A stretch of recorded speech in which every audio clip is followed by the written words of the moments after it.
Bismillahirrahmanirrahim. Alam raya ini milik Allah. Dan semua di alam raya ini milik Allah. Maka dipilih tidak dipilih itu terserah yang punya apa terserah kita. Apa terserah kriteria, apa terserah definisi. Dalam konteks kita sebagai objek diambil, tentu terserah yang punya. Kemudian Allah bilang, orang-orang itu saya pilih. Nah kalau milihnya Allah berdasar kepunyaan, tentu Allah boleh dong memilih orang yang sebetulnya berstatus dolim. Ya tapi ya tetap dia dolim, tapi ya tetap dipilih. Kenapa ya? Karena Allah yang punya. Saya misalnya orang kaya, boleh nggak punya HP buruk? Boleh kan? Terserah saya. Saya orang kaya, beli HP mahal, medium dan paling buruk. Boleh enggak? Boleh, saya yang punya. Nggak boleh, Gus, orang kaya harus beli HP yang mahal. Yang bilang harus siapa? Nah kegoblokan kita ini seperti ini. Nak sung sugih HP ini kudu larang. Nak wong alim kudu bojone ayu. Sing kudu darani kudu ayu kuwi sapa? Nak maji jalan yang dumbu swarga lho kudu iku sing swargane mbahmu tapi kudu. Nah, kita ini sering berpikir ngatur Tuhan. Prioritas Muslim terus Islam Indonesia kudu dadi sampling Islam seluruh apa? Dunia. Ya ora usah sombong ngono ya. Kowe tapi ya betul sepuro. Enggak boleh doakan Nabi gitu enggak boleh. Wa sholli ala sayyidina Muhammad wa ala alihi enggak boleh pakai ighfir lahu. Masalahnya tahlilan apa alam donga iku terus kamu gunakan. Misalnya terjadi percontohan Islam dunia terus Nabi kapundhut ditalkin, nak ditakoki waman rebuka piye. Terus Nabi warai waman nabiyuka. Mesti Nabi yo pro, lah aku Nabi coba takoki. Jadi kita ini sering kumo luhur karena kita mayoritas terus jadi percontohan ora usah ngono. Paham ya napa? Ndak usah ngono mayoritas saya, tapi ora usah GR jadi apa? Percontohan internasional. Mungkin kalau masalah Islam damai ya bagus. Tapi itu kan tidak hanya Indonesia. Di mana-mana yang Islam damai juga banyak. Dan yang tukaran juga banyak. Toh yang tukaran nggak pernah maklumatkan diri ini percontohan janda. Ya biasa saja. Saya ulang lagi ya. Maka menurut saya nggak akan benar pendapat Khawarij atau pendapat Islam yang keras bahwa orang dosa besar itu keluar dari Islam. Karena ketika Allah mengatakan, kemudian aku pilihkan kitab ini, tak kasihkan orang-orang yang saya pilih. Itu diantara yang pertama adalah meskipun mereka sebagian tetap zalim. Artinya tetap zalim itu tidak menjadi dia keluar dari status Islam. Paham ya? Sekarang saya tanya, yang dikatakan warga Indonesia itu siapa? Ya siapapun yang bergeografis di Indonesia, lahir sebagai akte Indonesia, ya orang Indonesia. Kemudian ada yang penjahat, ada yang maling, kita penjara. Apa dia keluar dari kebangsaan Indonesia? Enggak kan? Sama ketika orang Islam menjadi zina dan fase koruptor, keluar dari Islam enggak? Enggak. Karena Allah tetap bilang faminhum. Apa? Faminhum. Jelas ya? Wes kayak ngarah Khawarij. Kenapa? Kalau Khawarij cara berpikir itu ekstrim. Setiap dosa besar itu mengeluarkan orang dari status Islam. Oh, itu bahaya sekali. Karena nanti kalau itu iya, kita akan kehilangan banyak orang nopo Islam. Makanya Nabi nanti ngendikan, saya berharap yang nanti masuk surga dari umatku itu separuh, 2/3. Itu kata ulama-ulama. Kalau kita pakai mazhab Khawarij, orang Islam itu tidak sampai 1/3. Karena banyak yang keluar dari Islam. Duwe keris ke Islam, duwe akeh ra Islam, nglakoni jimat ke Islam, nyekel patok ke Islam, dosa gede ke Islam, korupsi ke Islam. Terlalu banyak yang kita usir dari Islam. Lalu kita ngusir atas nama apa? Coba. Kalau atas nama Tuhan, kamu tidak Tuhan. Atas nama wakil Tuhan, Tuhan tidak pernah mewakilkan ke Anda. Orang-orang mandate. Yang kita tahu dari Quran ya ayat ini, tsumma awrasnal kitabal ladzina astafaina min ibadina. Kemudian kitab ini tak kasihkan orang-orang yang saya pilih. Dan orang yang saya pilih itu faminhum zalimul li nafsi. Dan sebagian dari itu adalah orang dolim. Dan itu jelas bagian dari itu. Artinya keluar apa masuk? Keluar apa masuk? Masuk. Meskipun ya yang dolim tetap berstatus dolim. Kayak warga Indonesia, ini semua warga Indonesia. Paham ya? Yang maling ya tetap warga Indonesia. Meskipun ya tetap maling. Jelas ya? Betul ya? Makanya ahli sunnah itu pendapatnya falam nukafir mu'minan bil wisri. Kita tidak akan mengkafirkan orang mukmin hanya karena melakukan dosa. Kenapa ya? Karena Allah bilang faminhum setengah sangking itu masuk bagian. Dan itu luar biasanya Allah disebut istofaina. Tetap orang-orang pilihan. Maka ini penting saya utarakan supaya kita ini tidak sok-sokan ya. Terus yang zalimul nafsi pun potensi dimaafkan sama Allah. Asal dia tobat, dan tobat itu sama Allah nggak ada batasnya. Malam yuhur kiri sampai apa? Nafas apa? Terakhir. Dan kadang orang itu sebetulnya nggak niat tobat, cuma ada perilaku tertentu sehingga dan Allah itu simpati. Itu juga banyak yang diterima tobatnya Allah. Makanya kata ulama-ulama itu, istighfar itu tidak syarat diampuni. Yang menjadi orang terampuni itu kehendak Allah. Istighfar itu bagian kecil dari syarat-syarat itu. Bisa saja orang tanpa istighfar tapi diampuni Allah. Misalnya Allah dawuh, wa yaghfiru ma duna dzalika liman yasha. Itu bukan liman yastaghfir tapi liman yasha. Contoh masyhur kan, kamu pernah dengar kan ada orang nakal itu, mau misah itu ya kira-kira lonte atau apalah.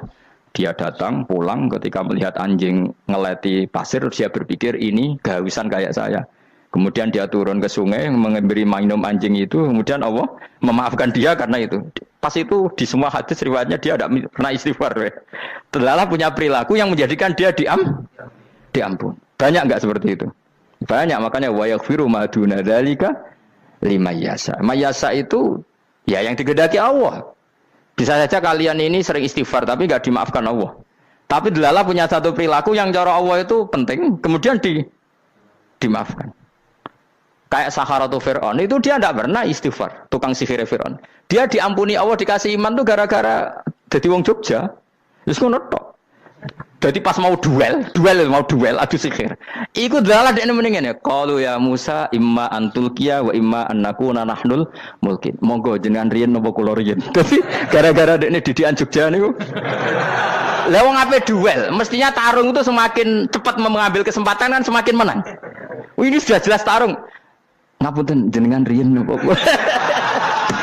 Lha iku pangeran itu terus simpati. Wong kok sopane ngono apa?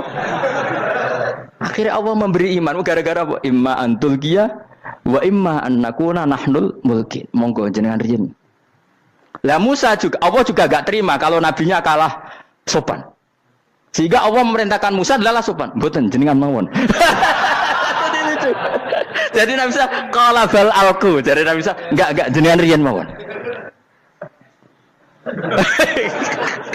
Jadi coba itu kan unik. Dia tidak ingin diampuni Allah, tapi adalah dia sebenarnya satu perilaku yang menjadikan Allah itu simpati, yaitu kesopanan dia dengan Nabi Musa. Imma antulqiya wa imma annakuna nahnul. Nabi Musa juga bilang qala bal alqu monggo jenengan riyen mawon. Akhirnya sakar nggih nak ngoten. Makanya Fir'aun itu mangkelnya bukan main. Ketika pertunjukan itu akhirnya kan Saharatu Fir'aun kan kalah. Setelah kalah langsung iman. Maka kata Fir'aun, ini jelas Musa itu guru kamu. Cuma pura-pura saja kamu pro saya. Lah buktinya apa? Jare buktinya tadi monggo-monggonan gitu. Makanya Fir'aun bilang, innahu lakabirukumul ladzi 'allamakumus sihr. Wah, itu mesti Musa itu gurumu. Padahal dia enggak kenal sama sekali. Cuma gara-gara monggo-monggonan tadi itu akhirnya terus pikirannya Fir'aun, wah, mesti wis kenal suwi, mau gayane tok. Mergo gara-gara monggo jenengan riyen. Mboten monggo jenengan mawon. Jadi makanya sampean jangan putus asa. Makanya keliru sekali kalau kita bilang diampuni Allah nunggu istighfar. Enggak. Tentu istighfar penting, kita sepakat. Istighfar itu penting, kita sepakat. Tapi itu tidak satu cara-caranya Allah untuk orang bisa diampuni. Nabi misalnya ngendikan ana wa kafilul yatim kahataini fil jannah. Coba. Orang sering istighfar sama kafilul yatim, kira-kira surganya cepat mana? Cepat kafirul yatim meskipun enggak istighfar. Kalau istighfar terus tapi medit ra karuan. Tak jamin pun rokok alamatnya medit jelas nen rokok aku roh. Terus jelas. Al-bakhilu qaribun minan nar, jelas alamatnya deket-deket situ lah, paham ya? Wis jelas as-sakhi qaribun minallah, qaribun minan nas, baidun minan nar. Nah al-bakhil baidun minallah, baidun minal jannah, qaribun minan nar. Jadi yang medit itu ya deket-deket situ alamatnya sudah jelas deket-deket neraka. Ana wa kafirul yatim kahataini fil. Berapa? Apa semua yang dimaafkan Allah Nabi nyebut syaratnya istighfar? Kebakitan fil bahr. Orang alim itu otomatis dimintakan maaf oleh langit dan bumi sampai iwak ning laut. Mulane jendur aku sebab jangan istighfar. Aku sing istighfar is akeh sembrono. Langit bumi no. Mulane kula nu jarang istighfar bukan karena saya sombong, memanfaatkan istighfar mereka no. Dan saya yakin itu lebih mandi timbang istighfar saya. Koman fi samawati nglebokno Jibril, Mikail. Orang-orang keren apa makhluk-makhluk apa? Keren. Saya baru cari hadis yang wa innal muta'allim sing ijek belajar tapi belum ketemu. Nanti kalau ketemu tak kasih tahu apa? Karena hadisnya yang saya baca masih wa innal alim apa? Orang alim jadi agak ketat. Nah, nanti kalau sudah ketemu wa innal muta'allima. Wah, nanti dicari. Tapi pasti palsu kalau ada itu. Karena semua tagnya itu apa? Alim. Atau ya kamu alim dibanding yang di bawahnya ya semoga itu masuk apa? Jadi dibanding orang Papua kan harus alim.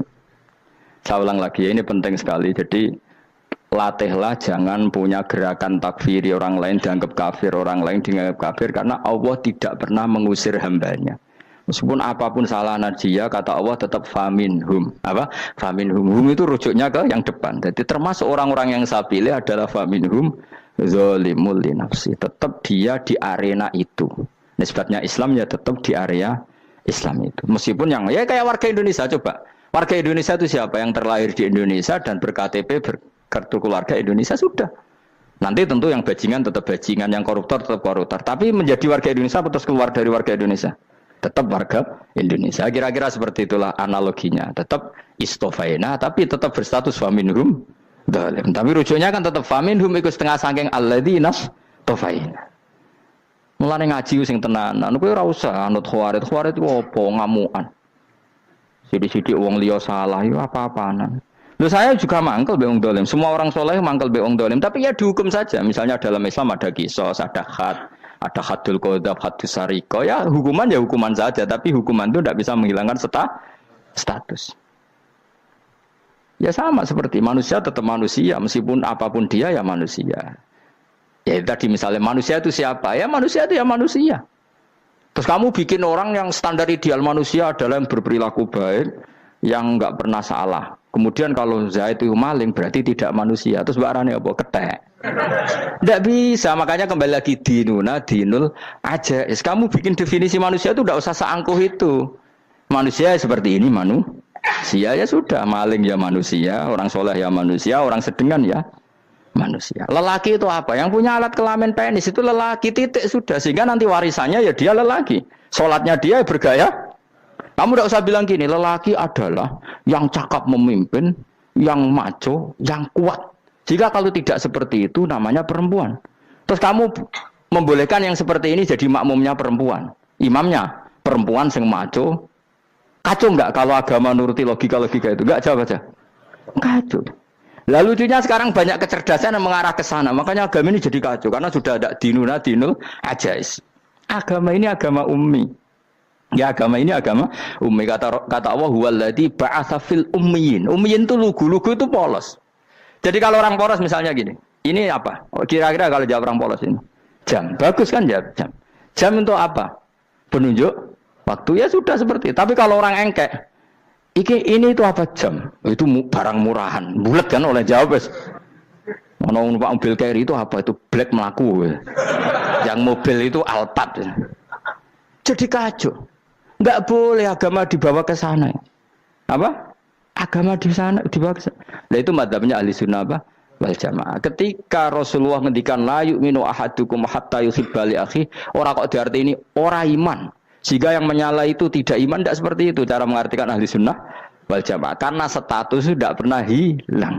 Yang hilang hanya kesempurnaannya. Paham ya? Kesempurnaan kita jadi manusia hilang karena kita maling, karena jadi koruptor. Tapi tetap kita manusia. Kesempurnaan kita sebagai orang mukmin hilang kalau kita fasik. Tapi kita tetap mukmin. Paham ya?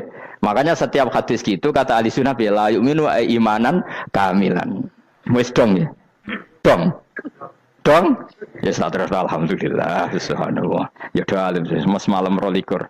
Malam Lailatul. Aku kadang yang melok goblok aduh. Saya tuh sering dididik sama bapak saya, sekumpul wong akeh kudu melok goblok guys. Makanya bapak itu kalau ada orang pidato, bapak kan juga enggak suka pidato juga, tapi ya kerso kadang-kadang, saya pun kadang-kadang kerso. Asal sing ngutus pernah guru, pernah sepuh kadang kerso. Nah, bapak nak bahas pengajian diomongin balik dari bapak, malah bingung. Ngomong apa wae. Coba kita dengan PD-nya bilang Lailatul Qadar itu 21 sampai berapa? 29. Lailatul Qadar. Warna iki malam Lailatul Qadar. Lalu Lailatul Qadar keren tuh karena apa coba? Karena nuzulul Quran. Lalu nuzul Quran tanggal 17. Lalu Lailatul Qadar tanggal berapa? Oh, ada nih. Alhamdulillah. Tapi ini jangan jadi keiskalan yang masih sudah difitnah itu. Cara Gus Bak, ya cara Gus Bak, cara Quran ngawur gitu. Sembrono. Memang aku tidak pendapat tentang Quran, ya dan ayatnya seperti itu. Maka yang benar, Lailatul Qadar itu kata ulama-ulama dulu, orang yang beramal soleh, ya itu sudah anggap saja dapat Lailatul Qadar. Ora usah ndelok esuk-esuk ndelok srengenge blerengen ta ora. Nek ora blerengen berarti untuk Lailatul Qadar. Jan mendung kan blereng iki. Terus bengi angite sayup-sayup. Anggere dini hari ya sayup-sayup blok-blok aneh-aneh wae. Lah nek pikir sego ora, berarti wong laut gak tarah untuk Lailatul Qadar. Mergo segoro kidul langine bianter. Lah nek ning Dieng ya mesti sayup. Mau angin ndok gunung wis kesel dadi ora sayup-sayup. Gawe ukuran ojo ngono, gawe ukuran ngono rak wong Dieng luwih ngrasa entuk Lailatul Qadar timbang wong Segoro Kidul. Segoro Kidul angine apa? Buanter. Padahal alamate piye? Sayup-sayup. Mana-mana. Maksudnya alamat ngono iku ora ngono, maksudnya ayat iku Kanjeng Nabi mbadhawuh ngono, maksudnya ora ngono. Wes dong ya. Ayo Lailatul Qadar tanggal aku seneng wong bodho. Kowe enak urip wis happy no? Happy. Ya saya ulang lagi ya. Jadi kejati dirian itu tidak bisa hilang dengan standar keidealan. Yang hilang itu standar apa?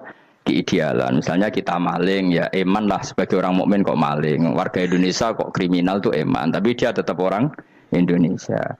Orang Islam tetap Islam meskipun dia fasik. Sebab itu Allah ngendikan faminhum zalimul linafsi. Sebagian dari orang yang saya pilih dia adalah orang dolim. Ya dolim saja. Kamu jangan kamu katakan kafir ya dolim saja. Dolim kira-kira maknanya kurang ajar, kacau, kriminal. Tapi kan tetap dia orang Indonesia. Paham ya? Tetap dia orang Islam. Tapi Islam yang dolim. Ya seperti saya sering cerita. Saya pernah ketemu orang alim melaku di Tuban. Iku pilih tanggamu. Wong Islam bodohku. Wong Islam bodohku umat Islam kok do mabuk. Ya tentu oknum ya. Tapi jari orang alim tadi, itu orang umat Islamku. Islam sing kumat. Jadi orang Islam itu hanya dua, umat Islam sama Islam yang kumat. Jadi kalau pas fasik ya Islam kumat. Kalau pas waras umat Islam. Ya sudah itu bolak-balik. Ya, jadi umat Islam. Jadi kalau di Jogja atau di Jakarta ada orang mabuk, itu berarti Islam sang kumat. Kalau pas ngaji, umat Islam. Tapi kadang orang yang sama, ya kadang umat Islam, kadang Islam yang kumat.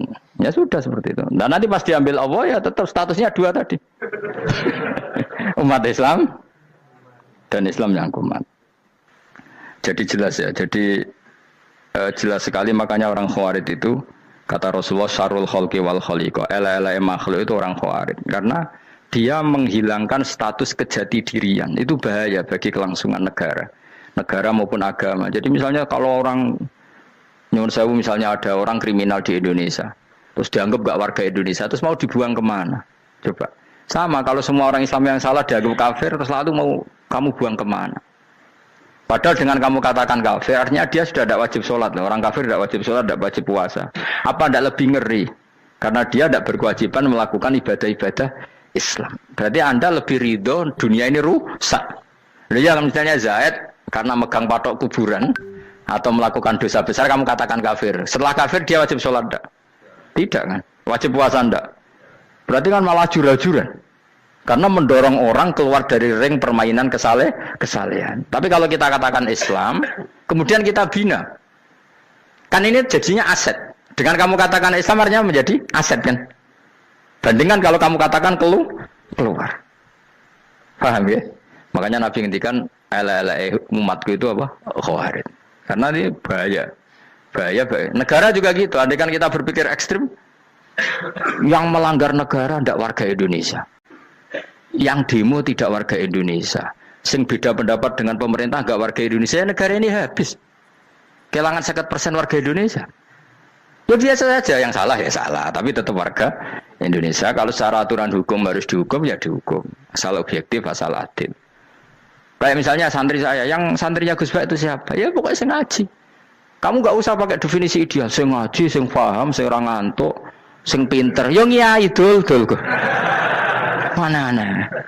Dadi nek sing bener piye? Sing santri geswat piye? Ya sing ngaji. Lah sing piye? Ya pokoke anggere sing teko ngowah-ngowah ya wis melok mlebu. Ora paham yo ngaji, paham yo ngaji.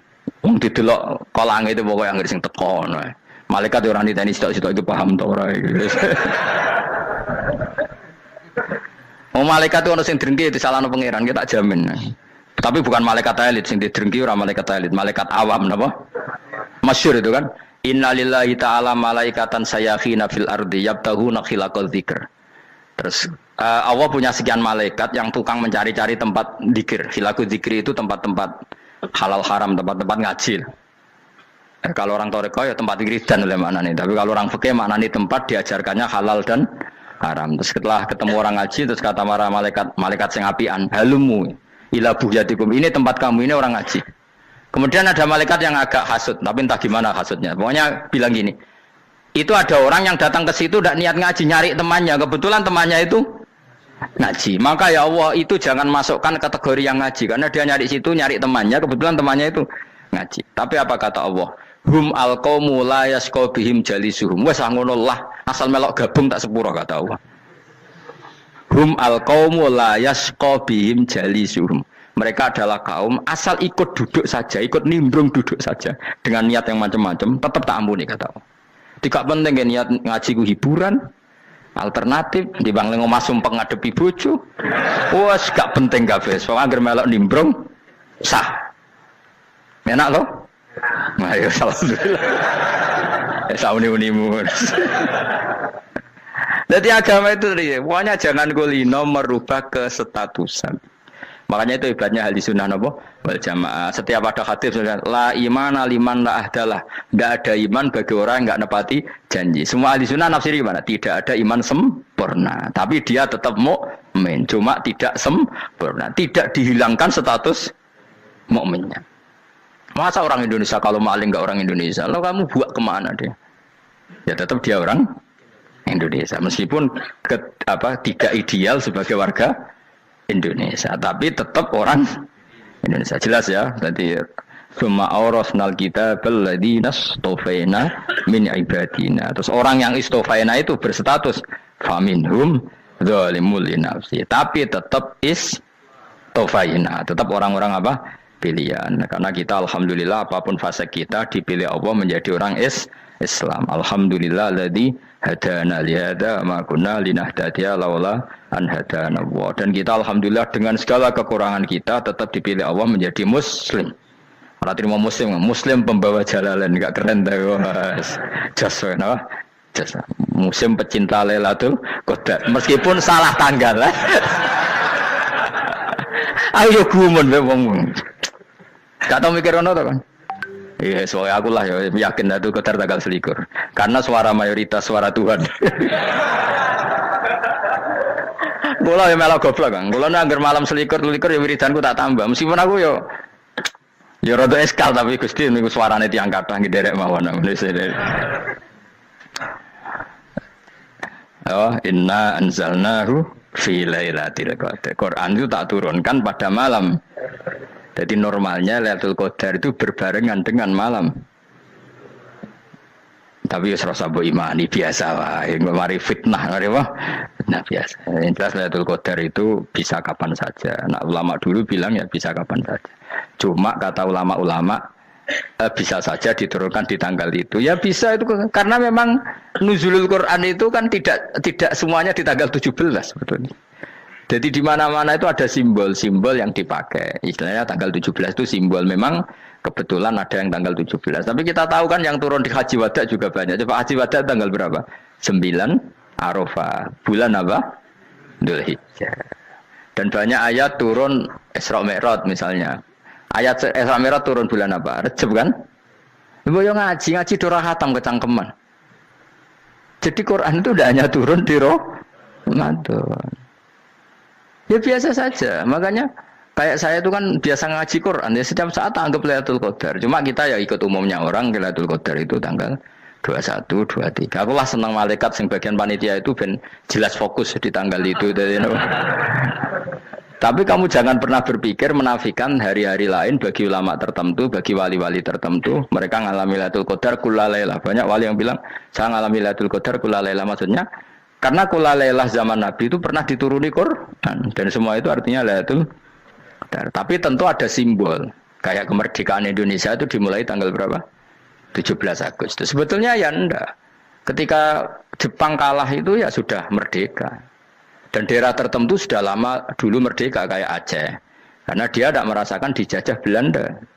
Daerah tertentu ada setelah diproklamasikan tetap berjibaku dengan penjajah. Banyak enggak ketika diumumkan kemerdekaan masih yang berjibaku ngelawan penjajah? Banyak. Tapi kita butuh simbol. Jadilah kita ngambil 17 Agustus. Ngono kok ra iso. Jadi tanggal itu ada tanggal hakiki, tanggal simbol. Meskipun yang hakiki ya simbol, simbol ya hakiki. Dong ya? Alhamdulillah. Ayo kok pinter aku yo. Maksudnya ben kulino mikir, ben urip itu gak glonyar-glonyor ora jelas. Wah, lu semoga goblokku barokah nang ngedel kula. Karena saya itu kenapa kok tahu goblok barokah itu gini ya. Satu supaya saya tidak takabur ya. Saya akan kecelok wong alim ben takabur. Dua aja wong goblok ya ono pinter ya, Mas. Kaya wong iku lho, kaya wong naik apa jenenge? Naik jambian 17 Agustus apa? Apa? Targane apa? Panjat Pinang. Itu kan nilainya hanya berapa yang di atas? Kira kalau di sini berapa nilainya? Ini kalau diberikan diuangkan. 1 juta ada. 1 juta. Bagi penonton tuh kan gini. Cek goblok ya demi duit 1 juta gelebotan kayak gitu kan gini. Wong barang angel kok dilakoni. Goblok banget kan gitu jare sing ra melok. Tapi yang delok itu seneng. Tapi kon melok ora gelem. Lah duit 1 juta ya tak rewangi gitu. Orang goblok ya gitu. Dadi wong alim ku angel. Wis ngerti nak angel, maka ora usah melok barang angel kan gitu. Berarti pinter gak wong goblok ku? Tak warai ya. Dadi wong alim iku angel. Maka saya menghindari barang angel. Menghindari barang angel itu satu kepintaran. Berarti orang bodoh adalah pintar. Tawar. Jelas ya? Jelas ya? Alhamdulillah. Makanya kula niku kadang kok pinter kowe, Mbak aku. Karena kamu tahu ngalim iku angel. Menghindari barang sukar itu pintar. Berarti wong bodoh iku pintar. Tapi pintar dalam kebodohan. Makanya harus respect. Wong bodoh gitu napa? Respect. Dia tahu ngapal Quran angel, ngapal hadis angel, maca jalalan angel. Suatu yang angel harus dihindari. Menghindari barang angel adalah kepintaran. Wes ngono ae. Dadi kadang-kadang lek GR, Gus Bab aku pinter aku. Kok iso? Dia tahu barang sulit kok dikejar. Itu kan satu kebodohan. Wes auni-unimu ngono dadi. Dan kayak syukur, jadi bodoh yang syukur karena ternyata punya sisi kepintaran juga. Dalam kebodohan kita ada sisi apa? Kepintaran. Mohon kalau terus nanya. Allah itu siapa? Alladzi ahallana darul muqamati min fadlih. Alladzi rupane dat ahalla kang manggono sapa ladina ing kita darul muqamati ing omah kang dadi hunian. Aili qamati rumah sing dadi hunian min fadli krana mu anugerah Allah. Ya kalau nyontokno bolak-balik ya. Semua ini kita di surga nanti berstatus lamanya-lama itu semua karena fadlnya Allah. Karena amal kita tidak cukup. Makanya Rasulullah pernah ditanya, ya Rasulullah betul orang surga masuk surga karena amalnya tidak, karena fadlnya Allah. Saya berkali-kali cerita dalam kitab-kitab tasawuf diterangkan ada seseorang yang enggak pernah maksiat, hidupnya taat. Kemudian ditanya sama Allah, kamu masuk surga karena apa? Saya karena enggak pernah maksiat, taat terus. Kata Allah, ya sudah kamu di sini aja 80 tahun. Ya kamu enggak apa-apa di surga sini berapa 80 tahun. Si Abid tadi, ahli ibadah tadi protes. Katanya surga itu selamanya lama. Iya kata kamu kan karena amal kamu. Amal kamu di dunia kan hanya 80 tahun. Umur kamu kan hanya 80 tahun. Ya berarti surga kamu 80 tahun dong. Karena kamu menganggap surga karena amal kamu. Fair kan? Amal 80 tahun surganya. Tapi kata jenengan surga itu selamanya lama. Sing selamanya lama itu fadolku itu gak ada habisnya. Kalau amal kamu ada habisnya. Terus kata orang tadi, ngimpun Gusti kula mbusga fadole jalan. Gak aku kecewa jare. Jadi orang itu harus pakai logika. Makanya agama ini ojo nuruti cerdas sing gak punya sanad. Lalu gunanya amal apa? Kalau kita masuk surga mergo fadole pangeran bocah kok geblek gendeng campur gak di sanad. Kita ini punya sanad dari guru-guru kita. Kalau semua surga Allah mensifati itu min fadli, ada unsur fadlnya Allah meskipun kita ngamal. Karena tadi kalau karena amal kita hanya sak soleh-solehmu 80 tahun. Iku enak soleh terus. ABG puber pacaran tua dadi mubalek ya ta ora. Ayo ngaku ae. Tuane delok nduang dutan gede-gede sunah Rasul. Coba kuwapir suwi bareng Islam anyaran sudah dadi mubalek banyak. Artinya enggak 80 tahun total kita jadi orang apa? Soleh. Mustafa teteng soleh ya lagi gayane saiki khusuk. Bisa numpak trail gaul. Untung rengono Harley dhisik. Nah, kalau karena amal kita berarti kita di surga hanya 80 tahun. Terus kata Allah, ya, tapi kata jenengan surga selamanya lama. Yang selamanya lama itu fadl saya. Anugerah saya itu tanpa batas. Makanya kita tetap yakin kita seperti ini nanti di surga itu kabeh fadlih Allah. Seperti nas di sini apa? Alladzi ahallana darul muqamati min fadli. Bukan karena amal tapi apa? Min fadli. Bahwa amal kita itu ikut dipertimbangkan iya, tapi ya termasuk yang dipertimbangkan, bukan segala-galanya. Yang paling menjadi abadi di surga adalah fadlih Allah, karena fadl dan rahmatnya Allah itu yang tidak terbatas. Jelas gini ayatnya apa? Alladzi ahallana darul muqamati min fadli. Laya masuna orang kepona ing kita via ing dalam jannah apa nasobun apa kangelan eta abun desi kangelan walaya masuna lan orang menyentuh na ing kita via fil jannah apa luhu pun apa kerepotan. Iya untuk kesip kepayaan minatabi saking repot. Li ada mitaklifi krana ora anane mukallaf via ing dalam jannah. Ning swarga supaya enak ora perlu traweh, ora perlu macam-macam. Semen kelon ambek widadari sing nganggur-nganggur semen kelon. Nak sing saleh-saleh papan atas sesuai pangeran sesuai kelas masing-masing napa? Sesuai apa? Kelas masing-masing. Nah sing kuapok melarat menawa numpak ampat ngalor gitu tuwabrakno bariku njaluk meneh tuwabrakno meneh. Saking dendame ning donya ora alpat ra iso numpak. Dadi numpak kan ya templono jurang wae ya. Bariku njaluk apa? Anyar meneh. Bojo ngono sing wayu buak gentine. Saking dendame di bojo elek ning donya. Serapo bos gak masalah ini swarga aman apa? Wa dzikrusani uta nyebut sing kedua atabi'i kang anut lil awali maring sing awal li tasri karo nyeplosno binafsi lan nafekno lugu. Maksudnya nasab manane repot, lugu yo manane repot kok diatafno berarti bener-bener ning akhirat itu yo ora ono repot, ora ono kangelan. Waladina uta wong akeh kafaru kang kafir sapa ladina, iku lagim tetep kedhe ladina naru jahannam ten neraka jahannam. Orang-orang kafir itu pasti masuk neraka. La yuqta. Maksudnya kafir dengan definisi yang mati alal kufri. Kalau masih di dunia kamu tidak bisa menvonis si A si B pasti kafir karena finalnya adalah di husnul khotimah atau suul khotimah. Maka status sekarang. Kita dikatakan mukmin ya sekarang, yang sedang kafir ya sedang kafir. Bisa saja yang sedang fasik nanti mati soleh, yang sedang soleh nanti mati fasik. Makanya kita enggak berhenti doa apa ya muqallibal qulub tsabbit qalbi ala dinik, karena kita tidak pernah tahu. Makanya status kafir ya wa matu wa hum kuffar. Sebagian ayat apa wa matu wa hum kuffar, status yang permanen adalah dalam keadaan mati, dia dalam keadaan kafir. Tapi kalau masih di dunia gini enggak jelas. Makanya saya suwun ya, kalau kita harus toleransi sebagai warga Indonesia, kalau kamu orang alim, toleransi atas nama agama, karena yang sedang kafir pun tidak jaminan selalu kafir. Jadi kita tidak perlu musuhan, karena memang semuanya tidak mesti. Ya itu kalau atas nama nopo agama. Kalau atas nama negara ya memang kita berkawan atas nama sama-sama bangsa nopo Indonesia. Kalau atas nama agama ya memang nggak mesti juga. Bisa saja mereka husnul khotimah, kita tidak pernah tahu. Makanya Allah terbilang wa qulu linnasi apa husna, dengan siapapun yang baik. Lah soal nak diperangi kita perang ra kudu wong kafir. Lah pelah dibaca wong Islam ya males. Lah ke meneng ae disembelih. Wah. Ya soal itu kan bab sial, bab mempertahankan apa diri. Itu udah harus dengan orang apa? Kafir. Misalnya ada penjahat mau membunuh istri kamu tentu dibolehkan Islam melawan. Paham ya?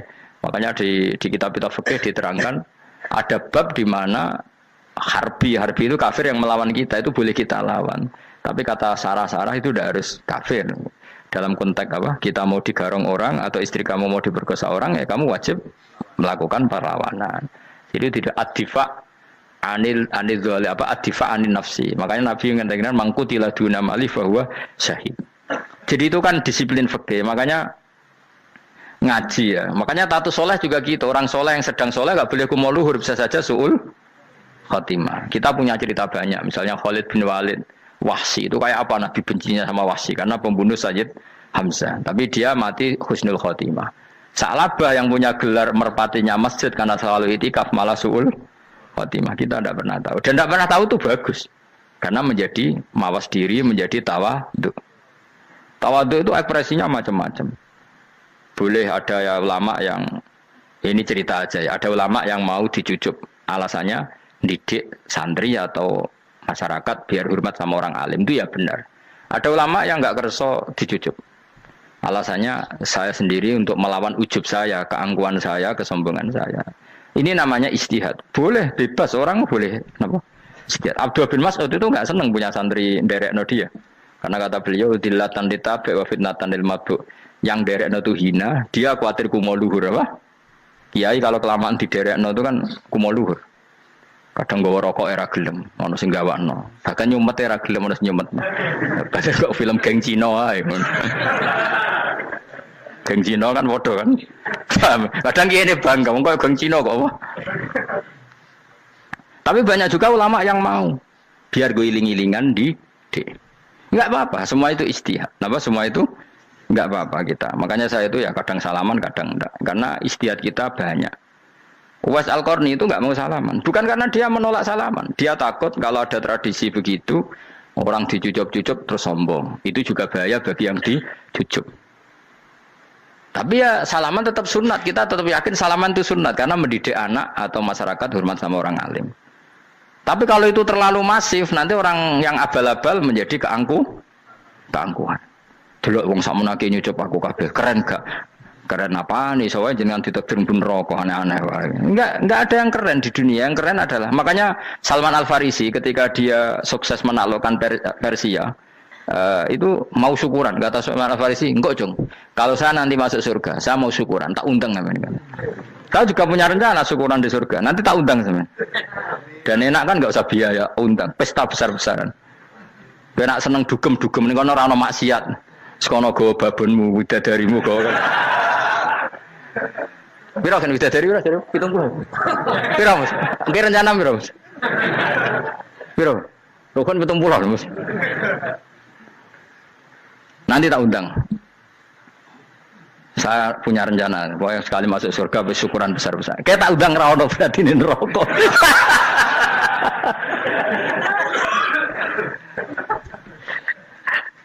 Tapi nek ngundang aku ra ono beda kelas sembrono. Dataku ra ono ning kelas wargamu ra ono.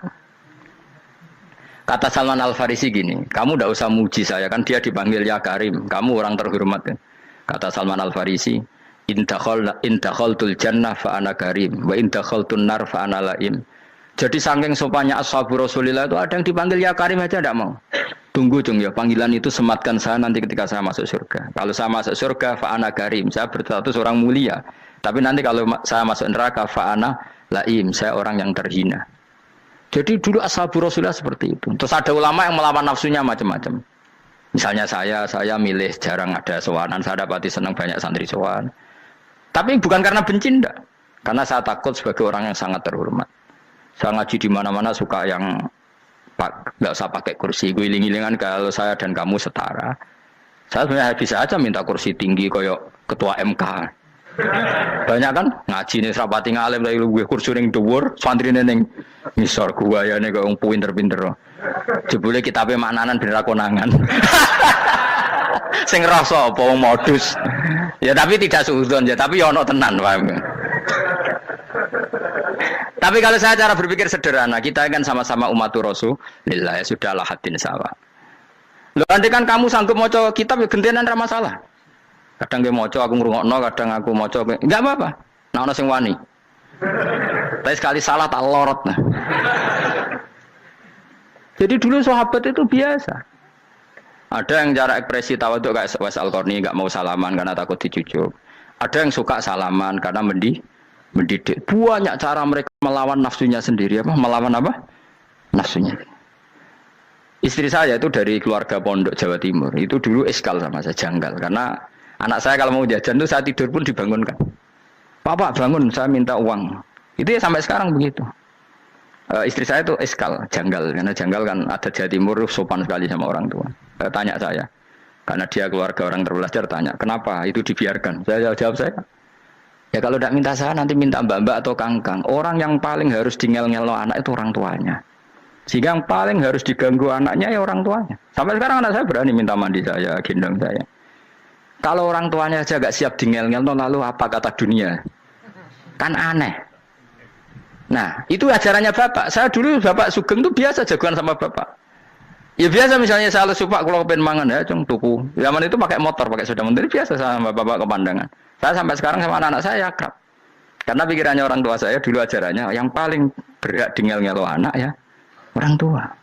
Ini kan gak fair. Kita sebagai orang tuanya digugah gak terima, kon ngedusi gak terima, kon nyawi gak terima, orang lain disentak suruh nyawi.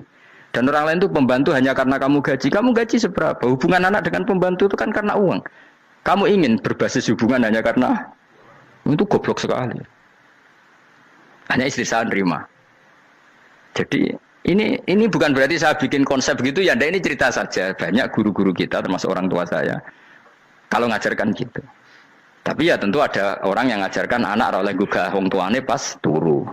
Ya kalau pas turu ada alternatif ibunya nggak apa-apa. Kalau nggak ada, ibunya juga nggak ada. Terus alternatifnya orang lain kan buruk sekali.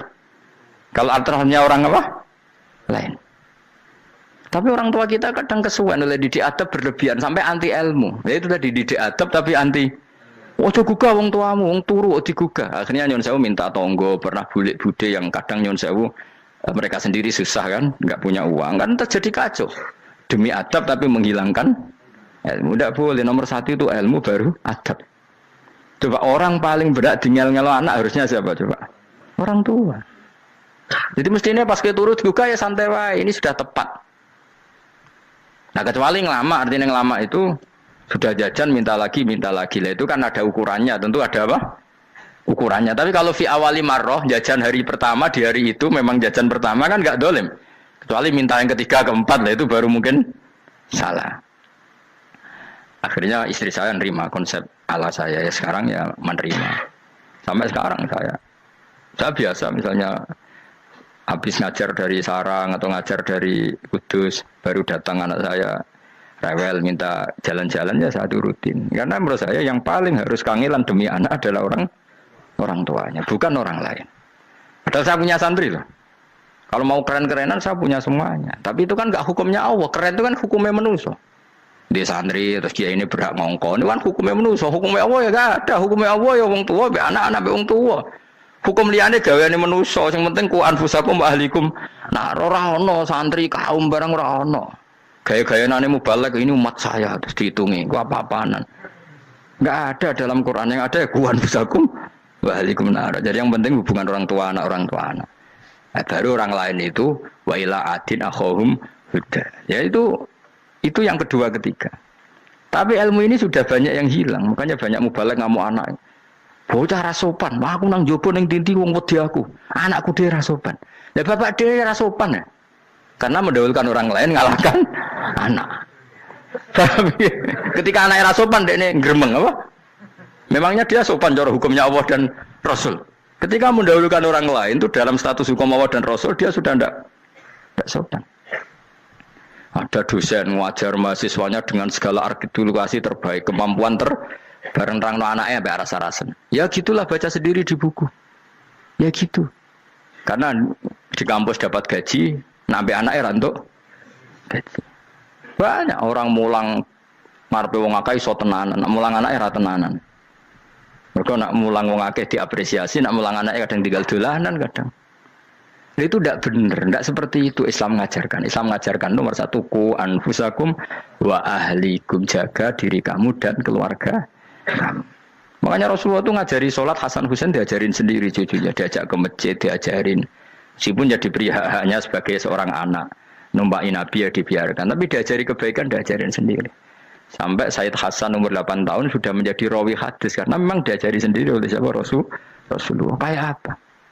Kalau sekarang enggak, kiai cilik anak di pasrano candalem terus enggak mau tahu. Juga sidik itu pasrano pembantu. Barang anaknya akhlaknya kalau bantu ngamuk. Memangnya yang bikin itu siapa? Yang memulai siapa? Nah, hukum-hukum begini itu harus kita mulai tegakkan. Ya kayak dipanggil ya Karim, kita termuliakan tuh sampai berapa? Banyak kan dulu orang mobil aja dibukakan, dia boleh kecekal KPK. Pas mulia, masya Allah, buka mobil ya nggak tahu. Ngerti-ngerti cekal KPK, kayak sama.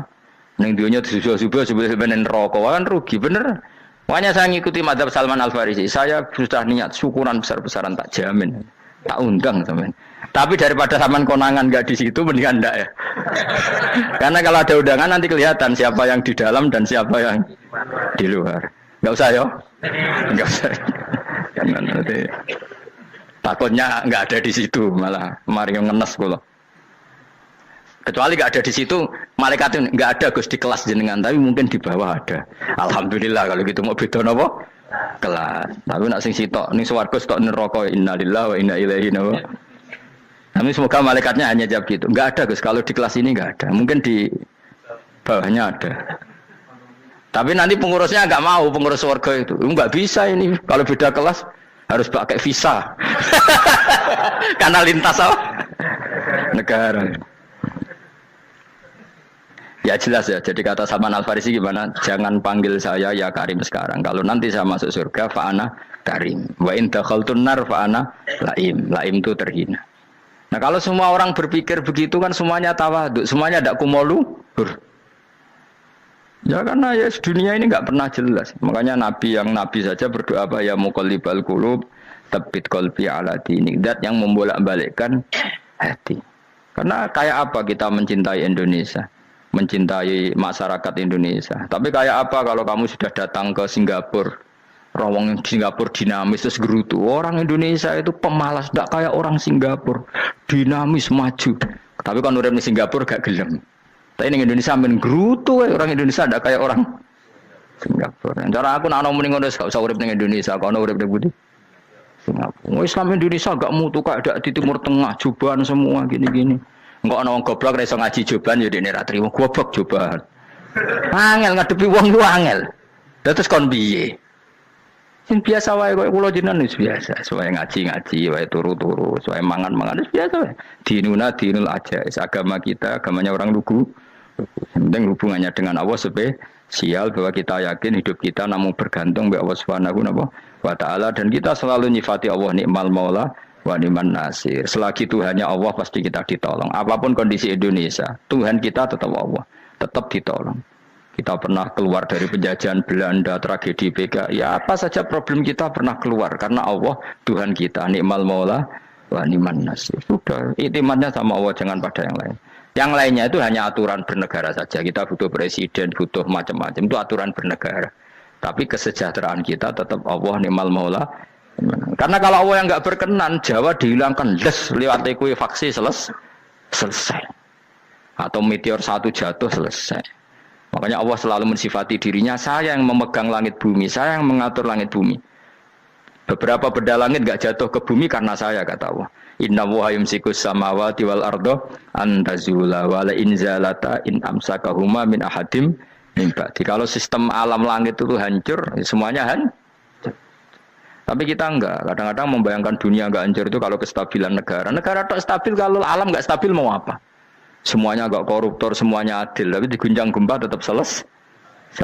Diundang faksi tetap selesai. Makanya Allah selalu mengingatkan kita, amintum manfis sama yakhsifa bihumul ardo fa idza hiya tamur. Kenapa kamu merasa aman di bumi? Bumi ini setiap saat bisa likuifaksi, kata Allah. Karena bumi itu dzatis sode, potensinya pecah.